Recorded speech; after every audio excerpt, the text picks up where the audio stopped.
So you know how it's always like a funny joke, like, oh, Justin's going to talk about the episodes getting shorter eventually. This morning, first of all, it's 9:30 in the morning, and second of all, I have about a CFL show's amount of time to produce the NFL show, perform and produce and upload and get it ready. And for anybody that does this, you understand that is a logistical nightmare. So here we go.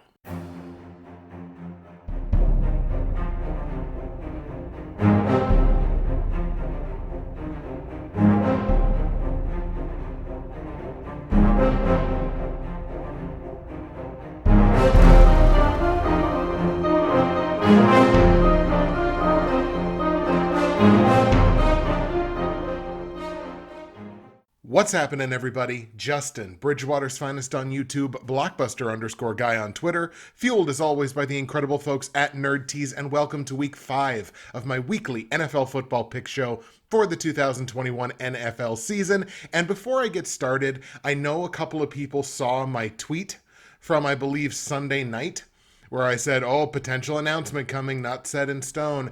I kind of want to apologize for that. First of all, I hate vague posting just as a rule. I hate doing it. But I was kind of in my feelings on Sunday because I watched my picks. My picks looked like the Titanic last week, and I was really, really down on the whole idea and thought, like, maybe I should take a break. Like, legitimately, I was thinking, like, I should, like, step away for a few weeks because this is just like I'm down on this all of a sudden, and I shouldn't be down on it because it's supposed to be fun. So I was just kind of in my feelings a little bit on Sunday when I tweeted that.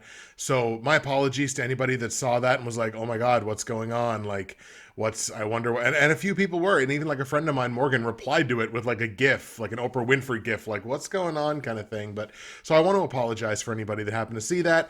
I was just in a bit of a mood. And part of why I was in a bit of a mood was, well, week 4 didn't exactly go the greatest around these parts. Now, look, I was above 500 picking the game straight up. 9 and 7 makes me 33 and 31 on the year. The platinum, gold, silver, and bronze picks did not great. Not gonna lie. You get one of them wrong straight up, and you just kind of know you're setting yourself up for a bad week.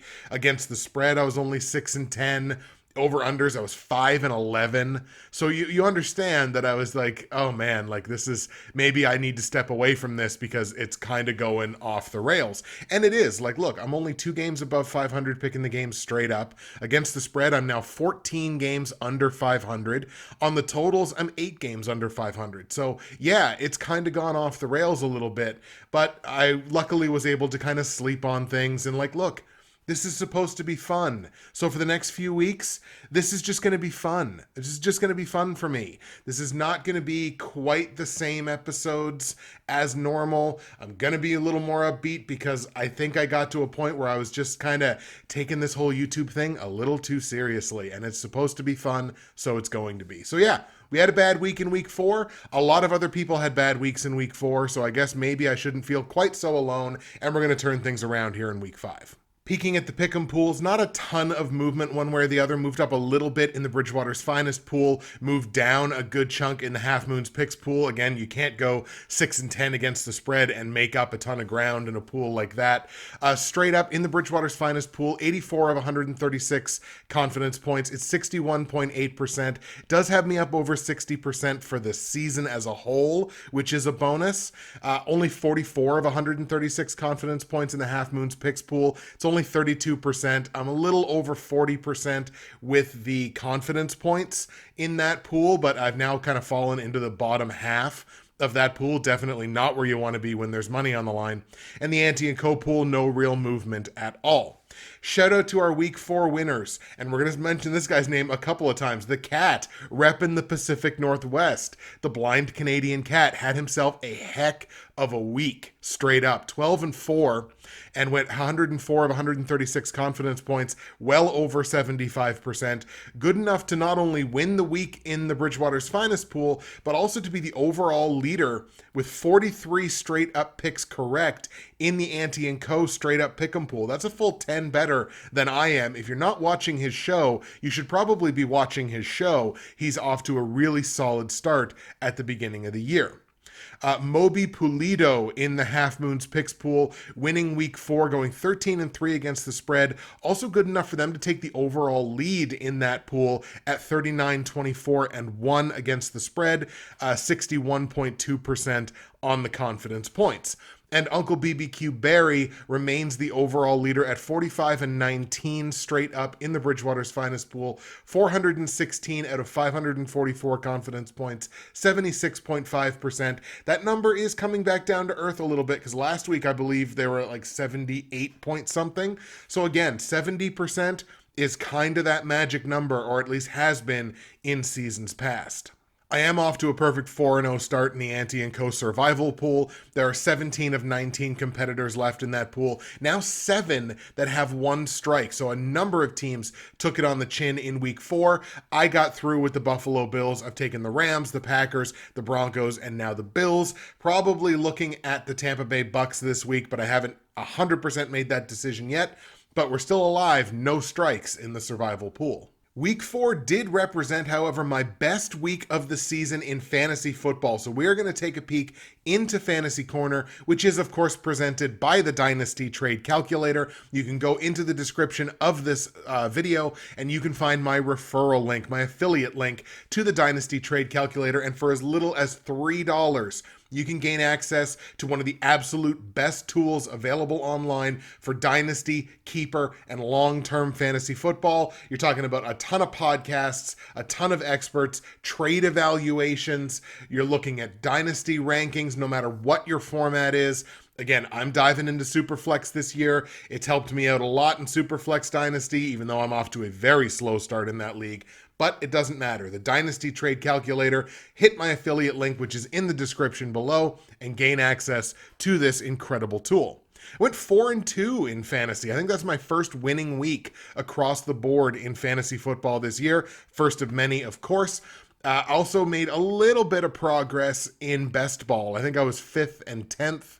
Last week, I've gone up to 4th and 9th, so making a little bit of progress in that pool. I think I was top 10 overall in week 4 in that best ball league where I moved up to 4th place. And in the 2 big leagues, the Professionals Dynasty Fantasy Football, as well as the NFL YouTube Prognosticators League, picked up the win in both of those leagues. An expected win against Half Moon's picks in the Professionals Dynasty to move my record to 3-1. And I held on a Monday Night Miracle, Austin Eckler. I love you, you air guitaring gentleman.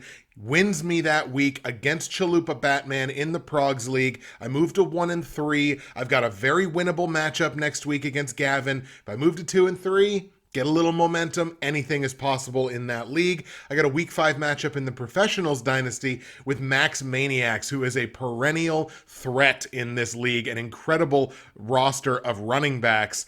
I might get him without Christian McCaffrey again, which would be the time to get him if I have to, but a tough matchup across the board, but hopefully a couple more wins to report next week. And I'll take this opportunity, as I always do, to remind you that if you go to the description of this video, you're going to find all of my results from last week, such as they were, my straight up against the spread and over-under plays for week 5 in the NFL, information on joining the Bridgewater's Finest, Half Moon's picks, and Ante & Co. pools for this season, information on joining the NFL YouTube Prognosticators Facebook page, and information on my great friends and sponsors at NerdTees. NerdTees.ca. My promo code is BWFinest, but you already knew that. And with the promo code, you already know what you're going to save, but I'm going to tell you again anyway. 15% at checkout. Free shipping in Canada on any order over $100. Great conversion rate on the US dollar, by the way, provided by NerdTees.ca. Today's blend is a Nova Scotian staple. It is blueberry. It is delicious. It smells fantastic down here. I'm actually down in my basement, which is where my picks have been for the last couple of weeks. But I thought, hey, a change of scenery, maybe that might help.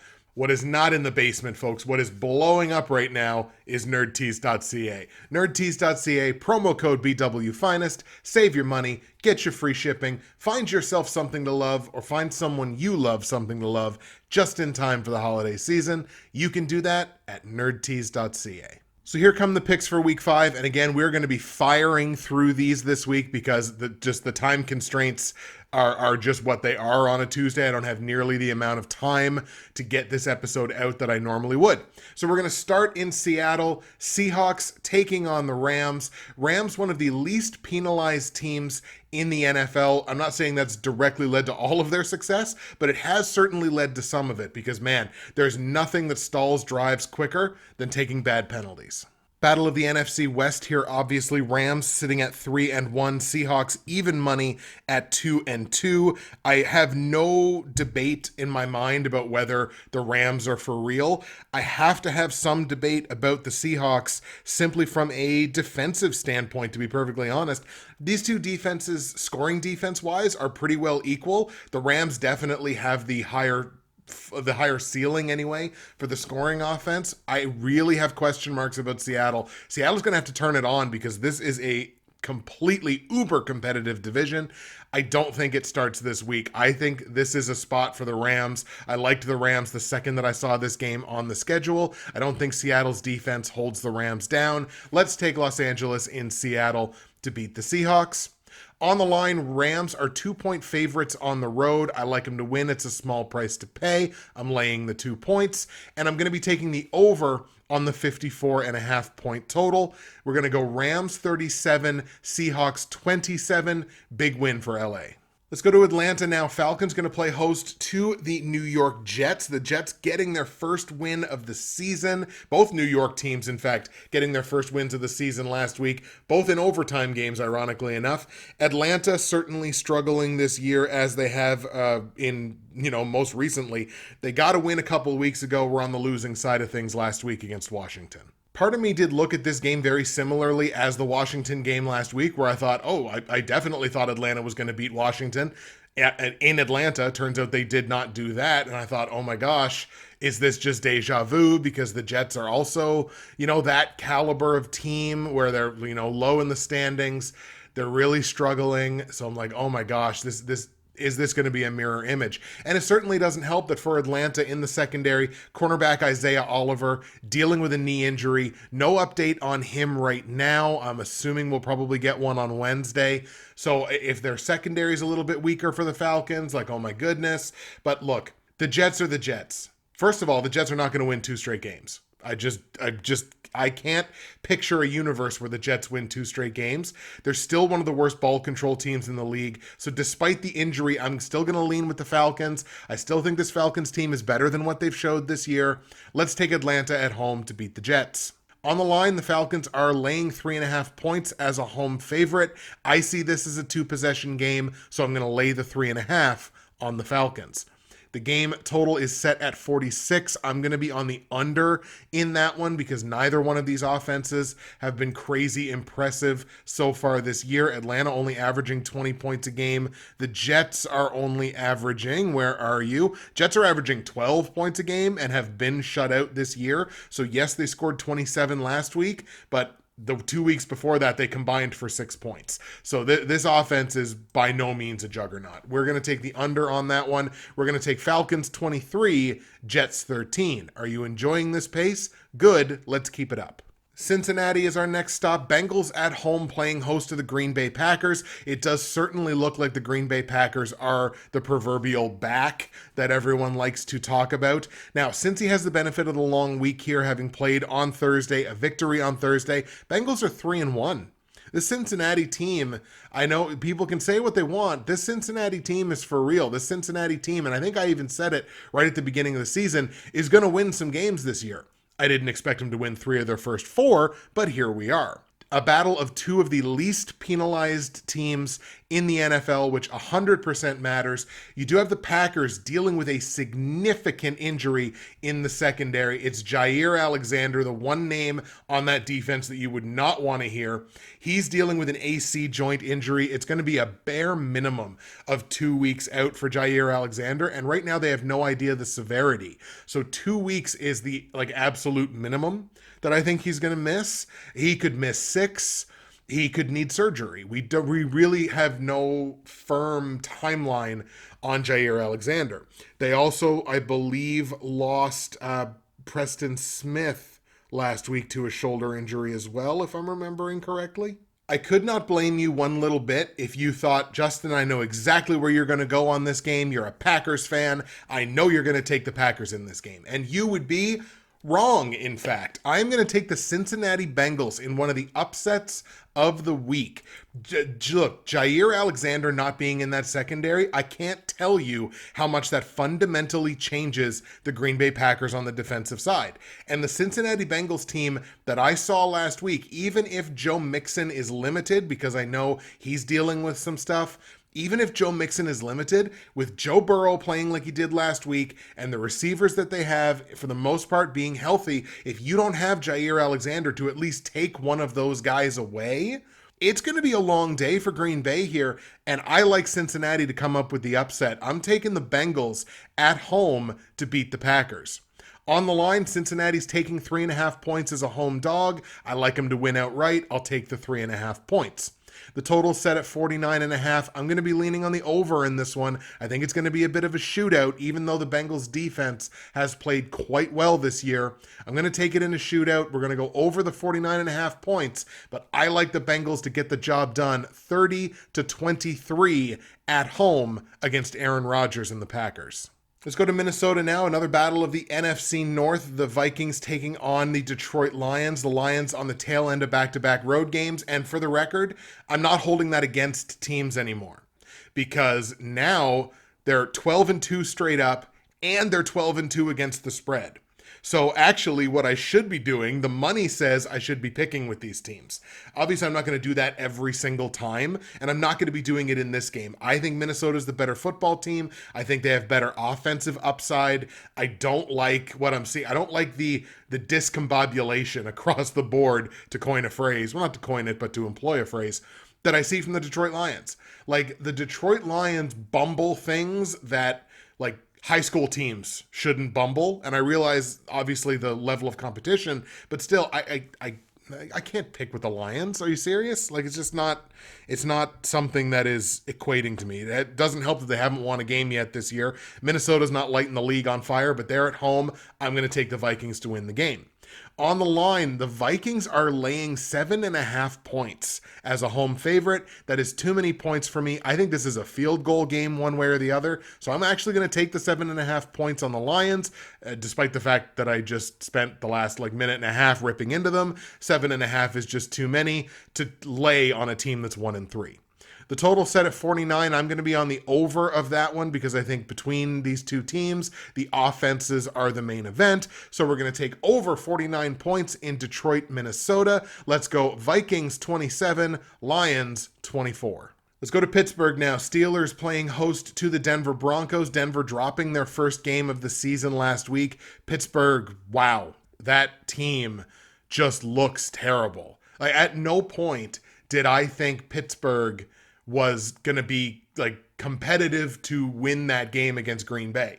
Now, Green Bay probably should have blown them out, but they didn't, which is part of what ties into the pick a couple games ago with Cincinnati. But Pittsburgh, I think, is just a mess. I think the team is just, straight up, the team is just a mess right now. And the Broncos are certainly not a mess. They played weak, easy competition at the beginning of the season. They went 3-0. They played their most difficult opponent, and they lost last week. I'm not going to rip them for the fact that they lost to a good team. Yeah, I took the Broncos to beat the Ravens last week. Didn't work out. The Ravens are the best team they've played all season. Pittsburgh is not going to be the best team they play up to this point. They're kind of now going back to, you wouldn't have thought they were cupcakes, but they're kind of cupcakes. Now, it doesn't help on Denver's side that they are dealing with an injury to Teddy Bridgewater. He's in concussion protocol. His status is uncertain. Drew Lock came in and played all right, I think, in relief. If he has to start again, this could be a QB matchup of Drew Lock versus Dewey Haskins. I mean, Ben Roethlisberger may not play this week. Who knows? Because he looked truly, truly awful in that game last week. But I'm going to definitely be on the Broncos here to get back on the happy side of things. I think the Broncos go to 4-1 by beating the Steelers. On the line, Pittsburgh's only laying a single point as a home favorite, but I still like Denver to win the game outright, so I'm going to take Denver +1. Total in the game set at 40.5 points. Lord knows where the points are going to come from in this game because it's two really strong, stout defenses. Offenses, obviously, with a ton of question marks. So we're going to be under the 40.5 points in Pittsburgh, Denver. I got the Broncos winning this game 20-10. Let's go to Washington now. Football team taking on the Saints. Washington with a win last week, the Saints with a loss last week, but the Washington win did not come without consequences. An injury to the football team that is on their offensive line. Brandon Scherf with a knee injury. He has an MCL sprain. That is going to be a bare minimum of 2 to 3 weeks, and that's bad news against a Saints team that has a stout and solid defense. Saints might only be scoring 24 points a game, but they're only allowing 17. They've had two really strong defensive performances here in the first 4 weeks of the season, and Washington has yet to show me the kind of defense that I expected from them. They've had to win shootouts. The two games that they've won, they won 34-30 and 30-29. So they've had to win shootouts. This is not going to be a shootout this week. New Orleans defense is too good for that. New Orleans defense is going to keep Washington at arm's length. I don't trust Washington's to be able to do the same. New Orleans controls the ball really well. Saints on the road in Washington pick up the win over the football team. And this is another game where actually Washington's a 1-point dog in this game at home, but it's only a single point. I like New Orleans to win. It's the smallest price to pay, so let's lay the single point. Game total is 44.5 points. I've gotta go over on this one, I think. I think this is going to be a fairly close number, but I'm going to take the over just because I don't want to sweat an under on a 44.5. So we're going to go over 44.5 in New Orleans, Washington. Let's go Saints 30, football team 17.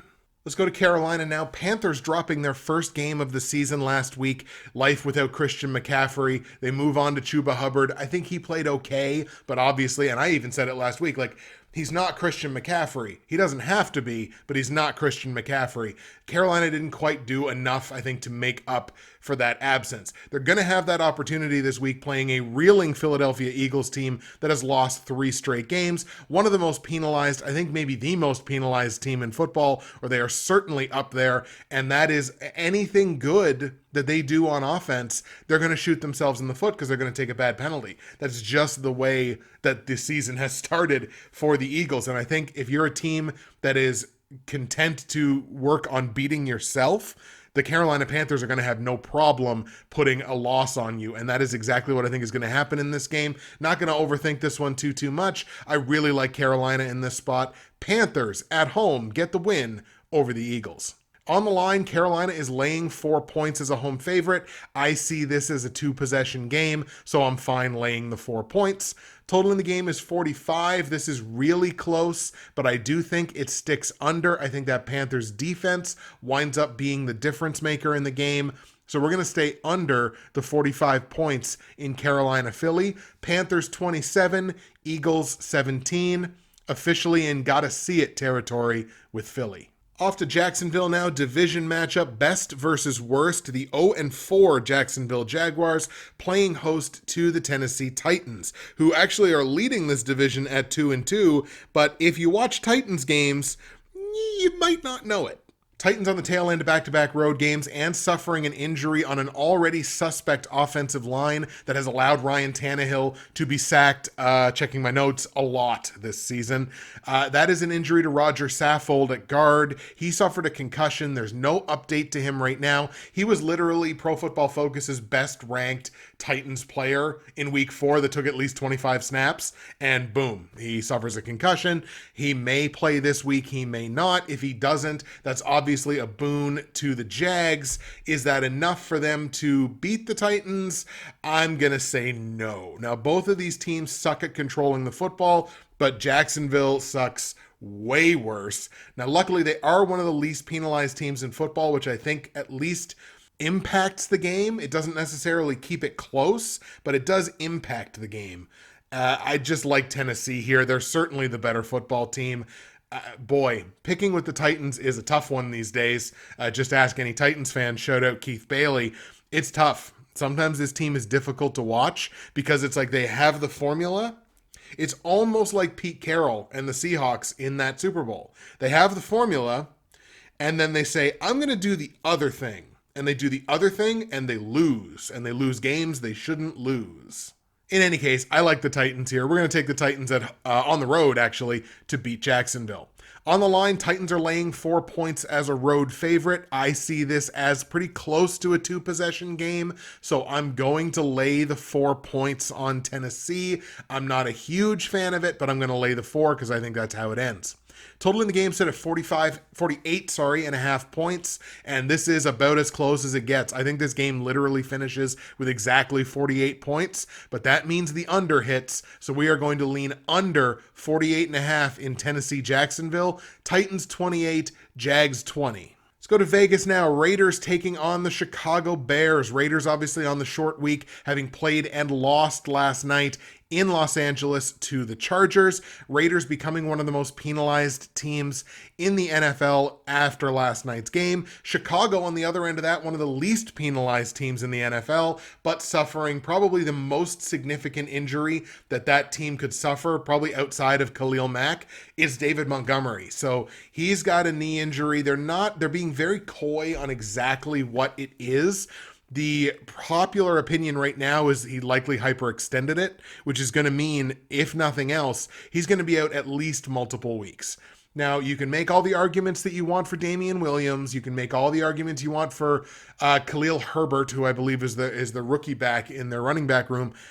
Neither one of them is David Montgomery. And this is coming from somebody that has not been the biggest David Montgomery fan over, the last couple of years. I've certainly said plenty of things about David Montgomery, but David Montgomery is a very good back.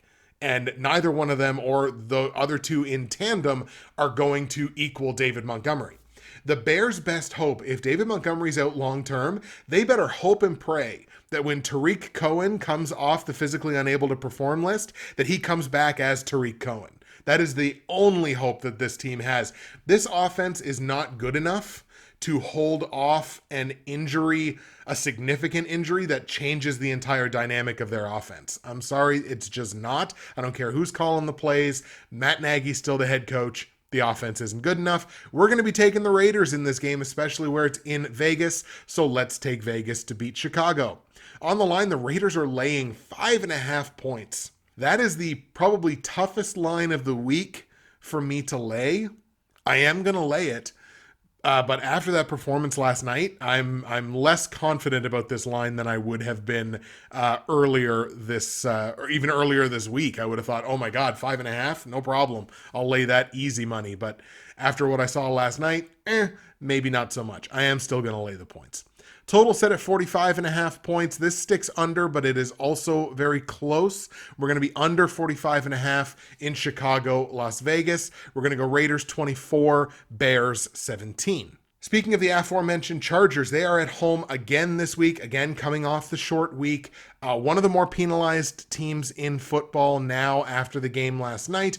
They're at home taking on the Cleveland Browns. Browns on the tail end of back-to-back road games. Obviously a very, very good team.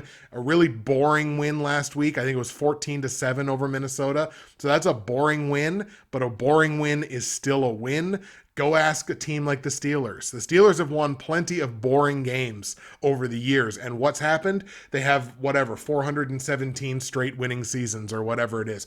Sometimes you win ugly. Sometimes you win boring. And if the Cleveland Browns can get more comfortable with that, it's only going to make them better. Both of these teams have been really solid defensively, but color me incredibly impressed by the Cleveland Browns on the defensive side. The last 2 weeks, they've only given up 13 points. They've only allowed more than 21 points one time this year, and that was in the season opening game where they allowed 33 to the Chiefs because almost everybody does. But other than that, this defense has been sparkling this year. And look, I can say the same thing about their opponents this week. The Chargers have played fairly well on the defensive side this year. Their offense is not quite where I would like to see it. Now, Justin Herbert's had a couple of really good games, and Austin Eckler, he is forever the man. But I really like the Cleveland Browns in this spot. I think this is a game where the Browns defense can take it over. I don't trust the Chargers to win back-to-back games, if I'm being perfectly honest. I don't know that they're that team yet. So I like Cleveland in this one. Cleveland on the road in LA beats the Chargers. Now on the line, Cleveland's actually taking a point as a road underdog. I like them to win outright. I'm more than happy to take that point. Total in the game is 49.5. Again, I think this is the Browns defense taking this game over. I understand why the total is where it is, but I'm way under on this one. Under 49.5. Let's go Cleveland 21, Chargers 13. And let's go to what is easily the marquee matchup of Week 5, the Kansas City Chiefs in Buffalo taking on the Bills. Both of these teams, two of the least penalized teams in the NFL this year. They don't make a ton of mistakes. The Buffalo Bills defense has been swarming this year. They've got a couple of shutouts this year, I think. Their ball control is immaculate. They generate turnovers. They don't turn the ball over themselves. This Bills team has done almost nothing wrong through the first month of the season.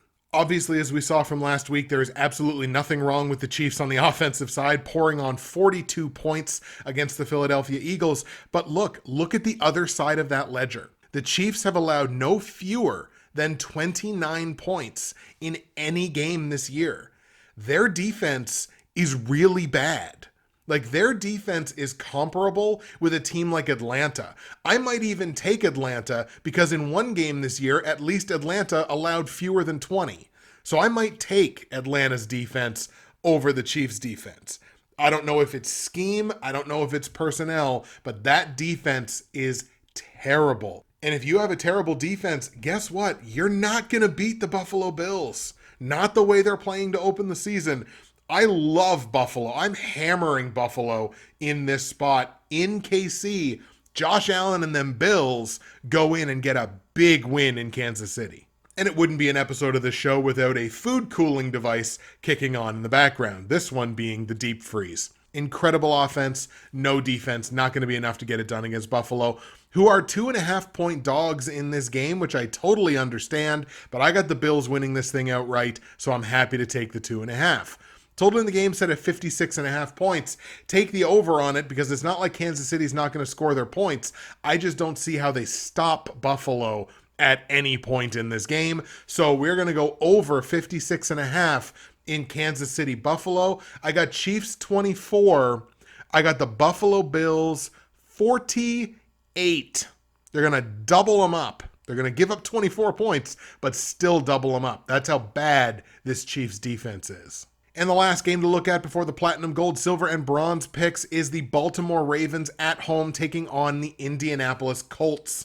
Colts on the tail end of back-to-back road games, one of the best ball control teams in the league, and one of the least penalized teams in the league. So say what you will about Carson Wentz, say what you will about the Indianapolis Colts, they don't tend to shoot themselves in the foot. They don't tend to make these mistakes that force bad losses. Now, it's not like the Colts are running away with things this year. They're only 1-3, but they did win last week. It was their first win of the season. It was about as good as this Colts team has looked this year. Jonathan Taylor is a stud. Even, I wrote out his injury reports all week, but when he played, man, he was in there and he was effective. Ravens are on a 3-game win streak, and this Baltimore Ravens team is very good. I'm not going to pretend that the Baltimore Ravens are not a good football team. I said it earlier. They're scoring 26 points a game. That's solid. The defense, after a really bad start to the season, has only given up 24 points in the last 2 weeks. That is very solid. The defense playing much better than they have before. I just don't like Baltimore to win this game. I've got this funny feeling about the Colts, that the Colts are in the process of getting healthy and turning this thing around. And once they do, I think this is going to be a team to be reckoned with. I genuinely think the Colts are a dark horse to win the AFC South outright, get to maybe 10 or 11 wins. I think they make a statement here early in the season in Week 5, go into Baltimore, a tough building to win in. I like the Colts to get this dub. I'm taking Indy to beat Baltimore. On the line, Baltimore's laying 7 points as a home favorite. One way or the other, I think you take these points. I think this is a hedge all day long, but I like the Colts to win outright, so I'm more than happy to take the 7 points. Total in the game is set at 47. I think the offenses are the order of the day in this game. I'm on the over on 47 points. We're going to take Colts 30, Ravens 28. Could be a last-second field goal, but I like the Colts to get it done. All right, folks, here we go. Platinum, gold, silver, and bronze picks for week 5 in the NFL. We're going to start with the bronze pick. Still perfect straight up and perfect against the spread. Think about this. 4 of my 24 correct against the spread picks this year have all come in the bronze pick.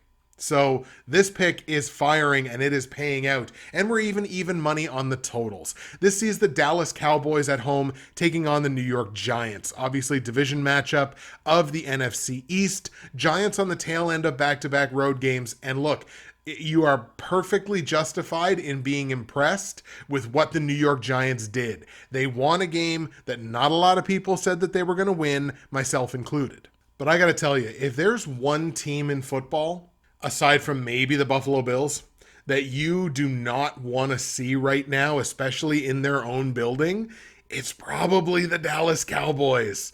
Dallas's offense humming, 32 points a game this season. The defense humming, only giving up 24. This offense is really good. They play better at home. This defense is better than I thought it was going to be. They play better at home.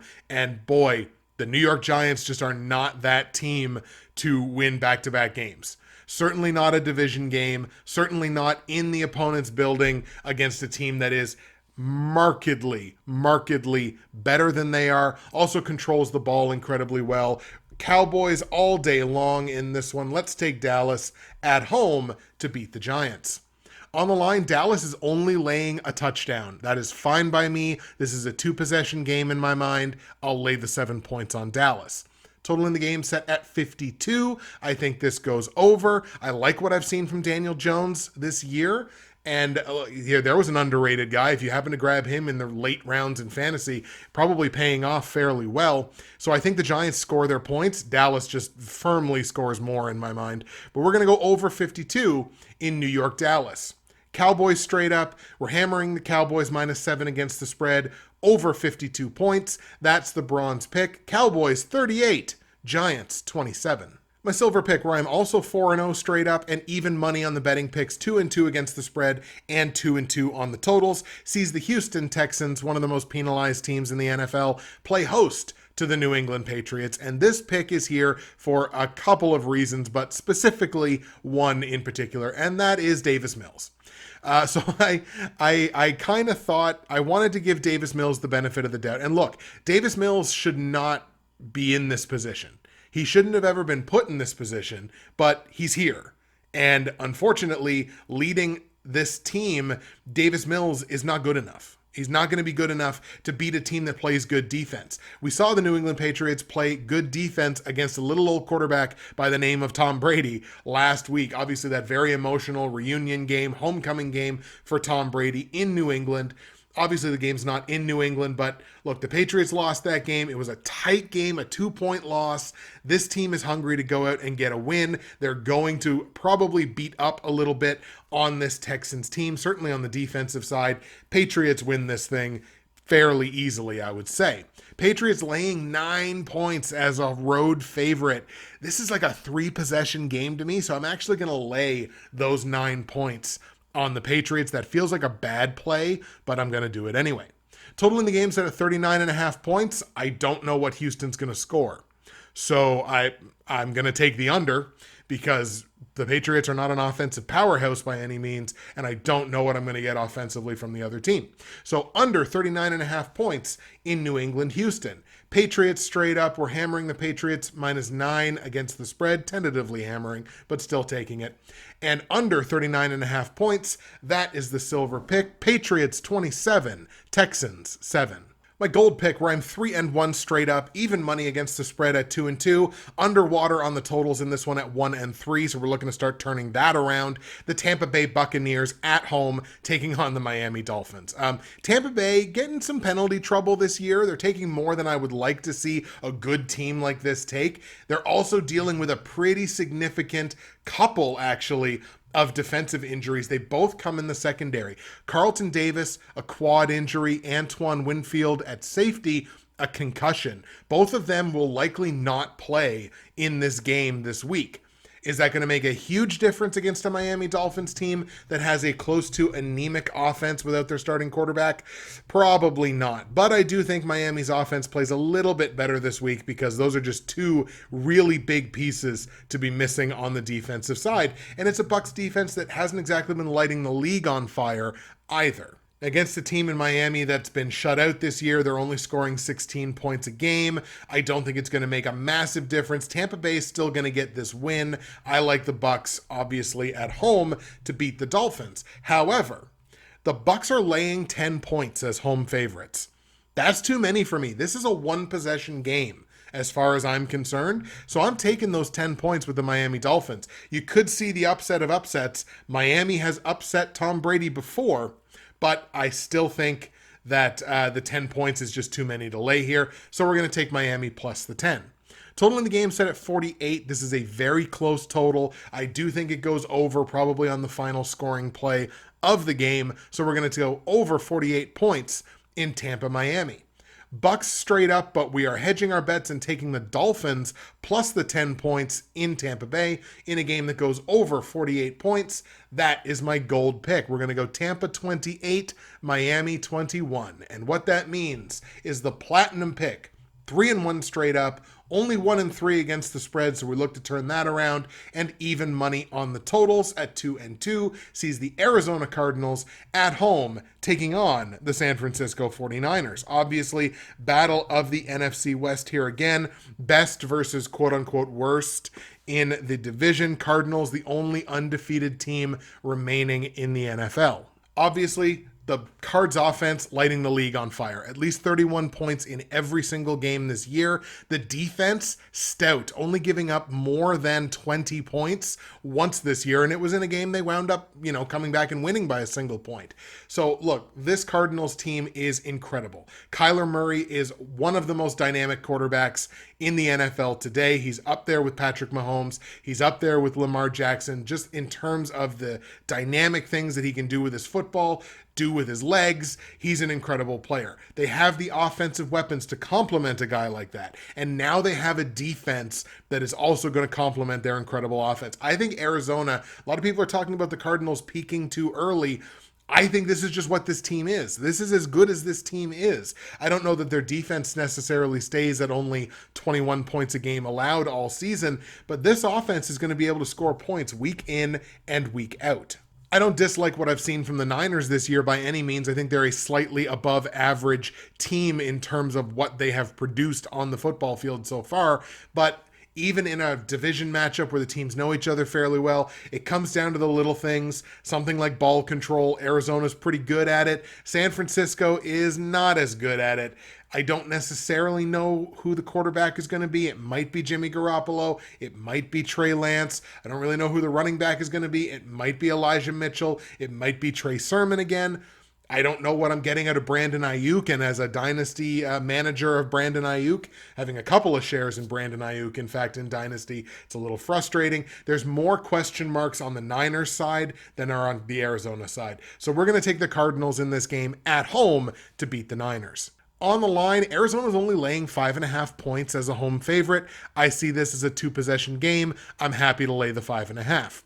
Total in the game set at 50. I'm going to take over on it because these two offenses are scoring points. Arizona with the highest scoring offense in the league. So let's go over 50 points in Arizona, San Francisco. Cardinals straight up. We're going to hammer the Cardinals minus 5.5 against the spread in a game that goes over 50 points. That is the platinum pick. Cardinals 34, Niners 21. The picks are now in, folks, for week 5. Thank you for sticking with me, and it is time now for the patented comment of the week. The comment of the week from the week 4 episode goes once again to the Prague father himself. Gio knows, my good friend Gio DeFranco, who of course is probably the founding core of this little prognosticators community that we have going here. And his comment from the week 4 episode reads simply, my only two goals are to win my pool, of course the Bridgewater's Finest pool, and Moons against the spread pool this year. My daughter loves Nerd Tees. Well, first of all, thank you, Gio's daughter, for loving Nerd Tees. Nerdtees.ca. The promo code is BW Finest, and you'll find all kinds of great things there. I appreciate that very much. And Gio, your two goals, again, even as I said in my reply, they kind of scare me because I feel like if you do both of those things, then we have to start calling you the champ. And I'm not comfortable with calling you the champ. But if you do it, we may just have to. Gio, yours is the comment of the week from the week 4 episode. The show is in, folks. It will probably be the shortest episode of the season or close to it. Again, I kind of apologize for that because I know there are people that really like the longer format, and especially the audio version. People prefer longer podcasts to shorter ones. But again, time constraints this week. Nothing we could really do about that. That's it for me, Justin, Bridgewater's Finest on YouTube, Blockbuster_guy on Twitter, fueled as always by the incredible folks at Nerd Tees. And in case you were worried, don't worry, folks. I'm not going anywhere. Enjoy the games in week 5. We will see you again for week 6. We might try to keep things quick again next week. We'll see what happens.